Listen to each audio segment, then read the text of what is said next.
बिस्मिल्लाहिर्रहमानिर्रहीम। अस्सलाम वालेकुम नादरीन, आप यूट्यूब चैनल देख रहे हैं। मैं इमरान खान हूँ। नादरीन, अमेरिका ने बहुत दफ़ा डेडलाइन जारी की है ईरान के लिए।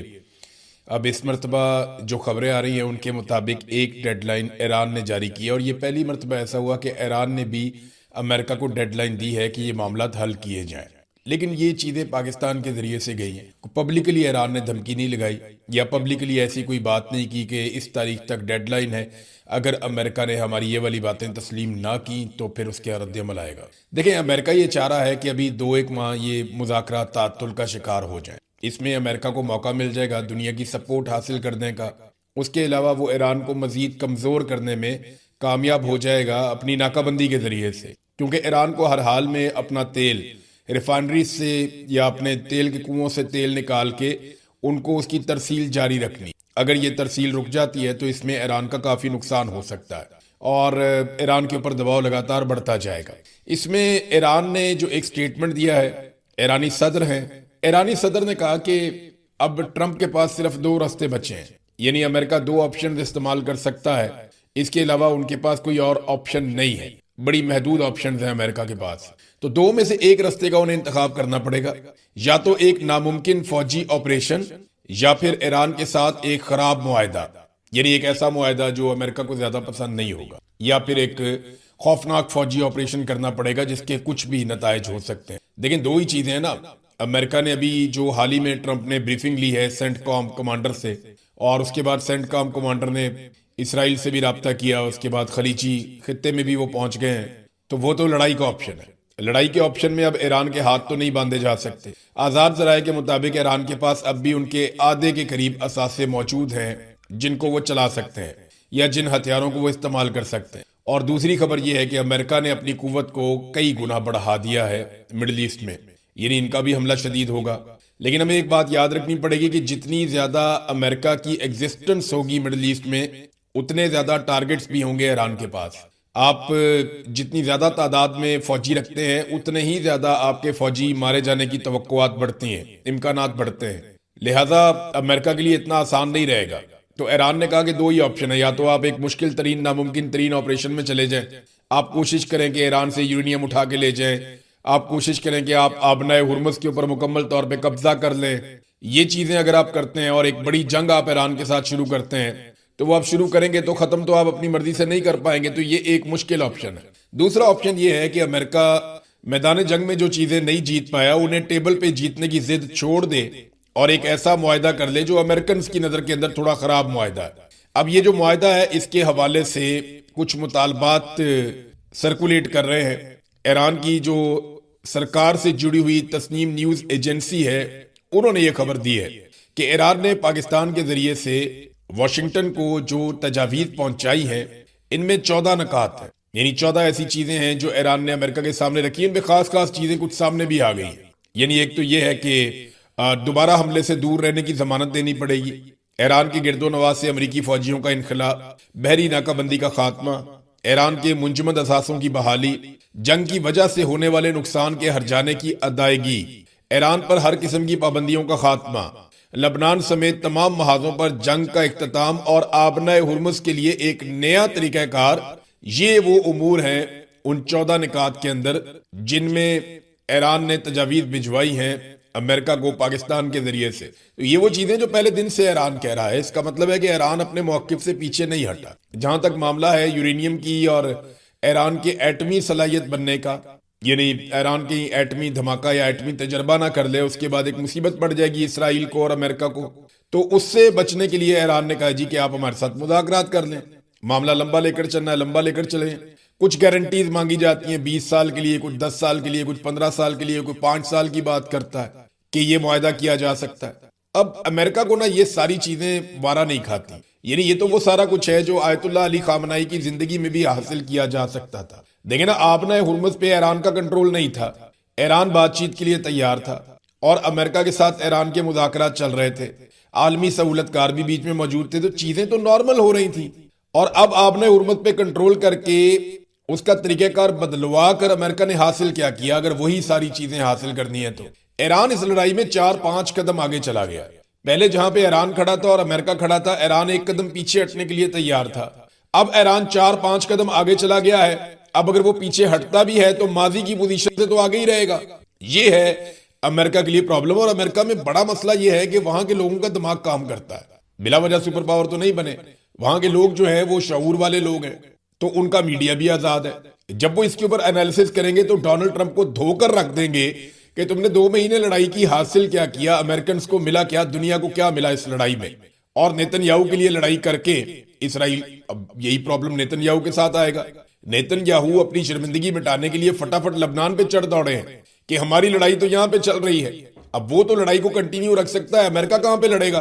तो डोनाल्ड ट्रंप ने दूसरा रास्ता निकाला हुआ है कि वापसी पे क्यूबा पे कब्जा कर लूंगा मैं, और उसके बाद ग्रीनलैंड की तरफ मैं जाऊंगा। लेकिन इससे अमेरिका के इत्तेहादी दूर होते चले जाएंगे, अमेरिका कमजोर होगा इन चीजों से। चीन ने वादे तौर पे अमेरिकी पाबंदियों को मुस्तरद कर दिया। बड़ा क्लियर स्टेटमेंट आया चाइना का।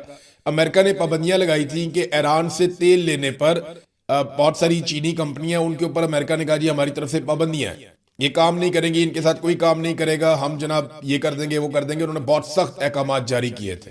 अब इस पे चाइना ने वादे तौर पे अमेरिकी पाबंदियों को मुस्तरद करते हुए अपने मुल्क में अहकाम जारी कर दिए हैं कि ये कंपनियां और जहाज रूटीन के मुताबिक अपना काम करेंगे, इनके साथ ताउन बिल्कुल कोई बंद नहीं करेगा।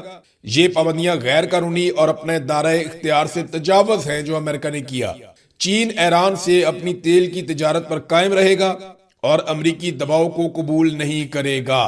ये नाज़रीन एक बड़ा झटका है अमेरिका, यानी तिजारती जंग शुरू हो चुकी है। ये तो बड़े अरसे से चल रही है, लेकिन इस रीजन में अब तेल की कीमतें बढ़ने के बाद, आपने हुर्मुज की बंदिश के बाद, या मिडिल ईस्ट में एक जंग छेड़ने के बाद तिजारती जंग चाइना और अमेरिका के बीच में शुरू हो चुकी है। ये चाइना के सर्वाइवल का मामला है। चाइना को हर हाल में फ्यूल अपने मुल्क में लेकर जाना है, उसके बगैर उसका गुजारा नहीं है। जंग के बाद नाजरीन एनर्जी की कीमतें बढ़ रही हैं, लेकिन सबसे ज्यादा एनर्जी की कीमतें जो बढ़ी हैं पूरी दुनिया में वो पाकिस्तान के अंदर बढ़ी है। पाकिस्तान ने इसको अपना माशी खसारा पूरा करने का एक बहाना बना लिया कि जनाब जंग लगी हुई है, ये भी दे दो, वो भी दे दो, वो भी दे दो, वो भी दे दो। तो जंग के बहाने वो अवाम की जेबें काट रहे हैं। दुनिया ने जंग के दौरान अपने अपने शहरियों को सहूलत दी, दुनिया ने रिलीफ दिया अपने शहरियों को, टैक्सेस में कमी की।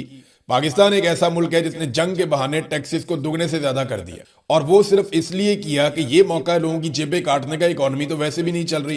पाकिस्तान की सरकार के पास, फील्ड मार्शल आसिम मुनीर के पास किसी किस्म का कोई ऐसा मुआशी मनसूबा नहीं है जो पाकिस्तान को मौजूदा बदतरीन मुआशी हालात से निकाल पाए।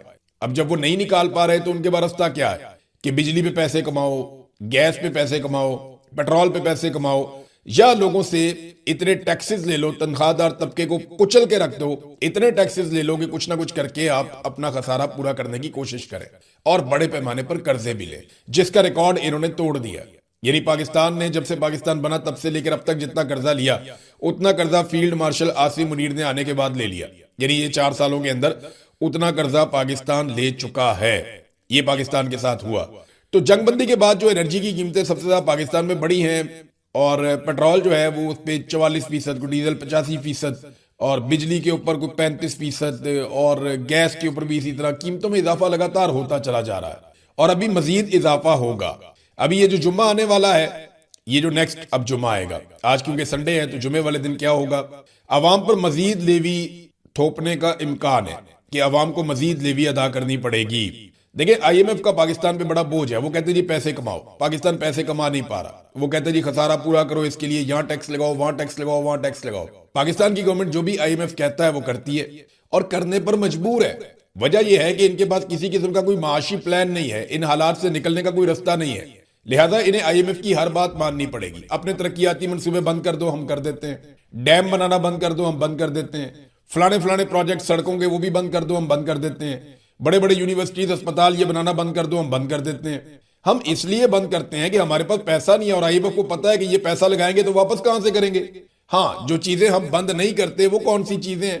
हम अय्याशी बंद नहीं करते, बड़ी बड़ी गाड़ियां, बड़े बड़े जहाज, ये चीजें खरीदना हम बंद नहीं करते। कमरुज़्ज़मान कायरा साहब ने एक स्टेटमेंट दिया, ये स्टेटमेंट मैं आपको जरूर सुनाना चाहूंगा। उन्होंने कहा अगर हुकूमत ने पेट्रोलियम लेवी बढ़ाई है, टैक्स बढ़ाकर कीमतों में 60% इजाफा किया है, तो क्या ये पैसा किसी इंडिविजुअल की जेब में गया, किसी एक आदमी की जेब में गया, या कौमी खजाने में गया?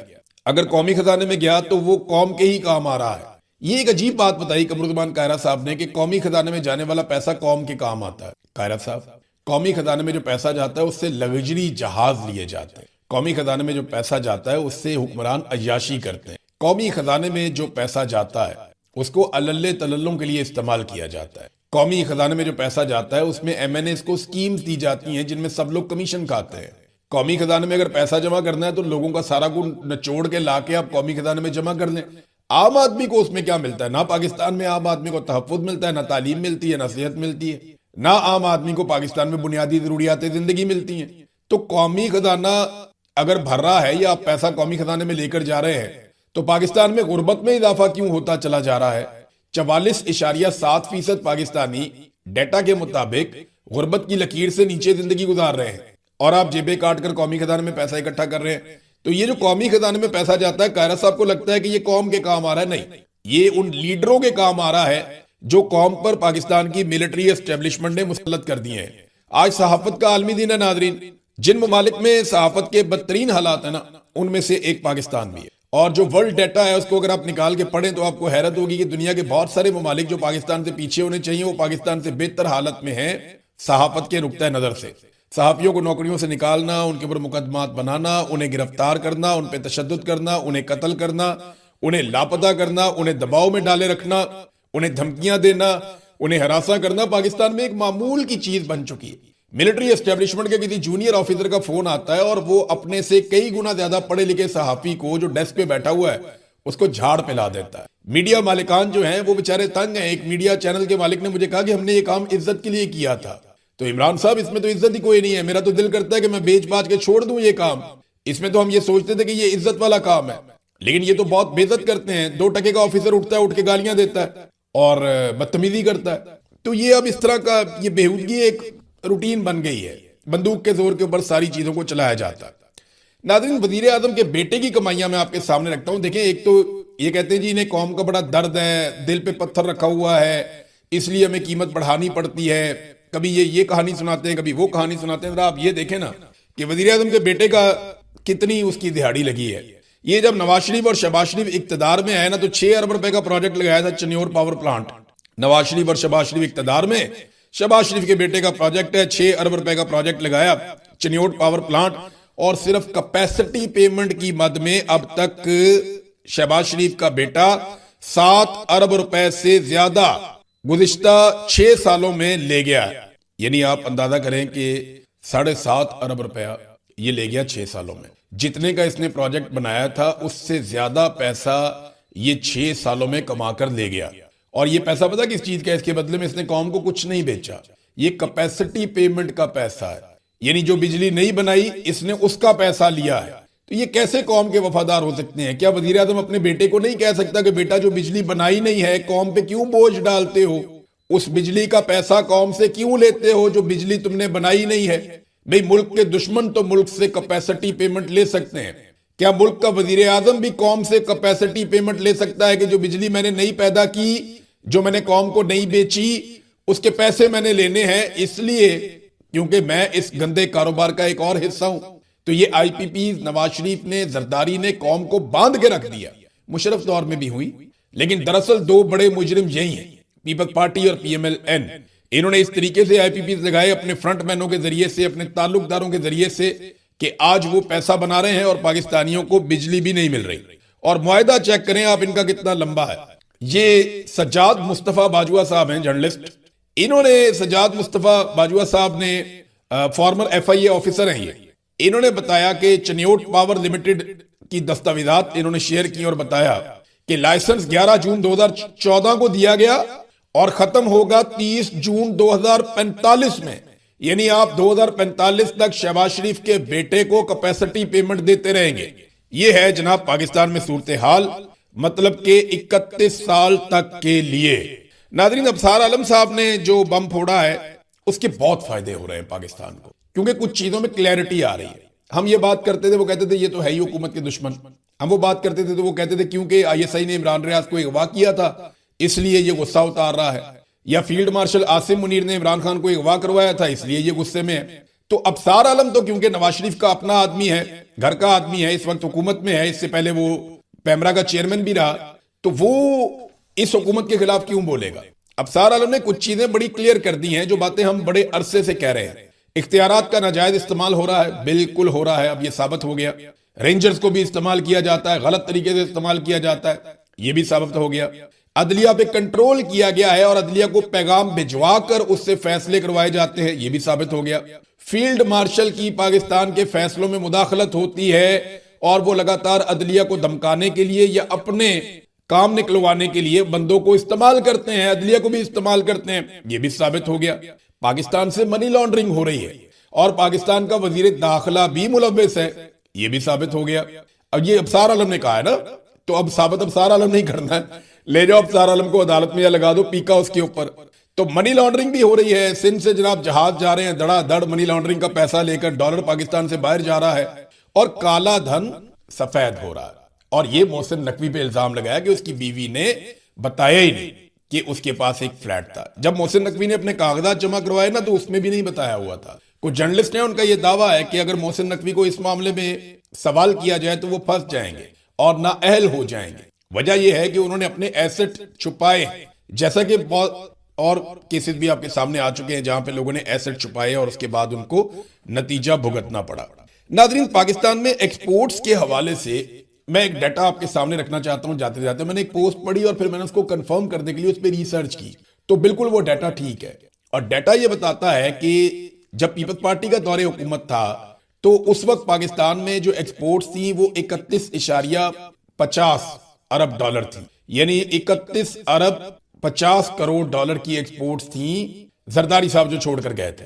और 2018 में जब नवाज शरीफ की हुकूमत खत्म हुई तो 1.5 अरब डॉलर कम हो गई थी एक्सपोर्ट्स। नवाज शरीफ के दौर में एक्सपोर्ट्स गिरी, पाकिस्तान की पैदावार कम हुई, एक्सपोर्ट्स कम हुई।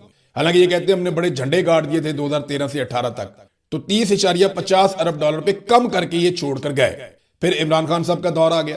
कोरोना का जो एक साल था उसमें एक्सपोर्ट्स नीचे गई, लेकिन उसके बावजूद इमरान खान साहब के दौर में इतना काम हुआ कि उन्होंने 30.50 अरब डॉलर से जहां पे छोड़कर गया था नवाज शरीफ या नून लीग की हुकूमत, उसको 39 अरब डॉलर तक पहुंचा दिया। यानी काफी इजाफा किया एक्सपोर्ट्स के अंदर। लगभग आप समझ लें कि 25% के करीब इजाफा किया इमरान खान ने अपने दौर में। और इमरान खान का दौर खत्म हो गया तो आपको पता है अब एक्सपोर्ट्स कहां पे पहुंच गई हैं? 32 अरब डॉलर पे। एक मरतबा फिर इन्होंने 7 अरब डॉलर सालाना की कमी कर दी। ये नाजरीन इन्होंने पाकिस्तान के साथ किया और ये सारा डाटा अवेलेबल है, मौजूद है। लेकिन फील्ड मार्शल बजिद हैं कि यहीं से पाकिस्तान ऊंची उड़ान की तरफ जाएगा।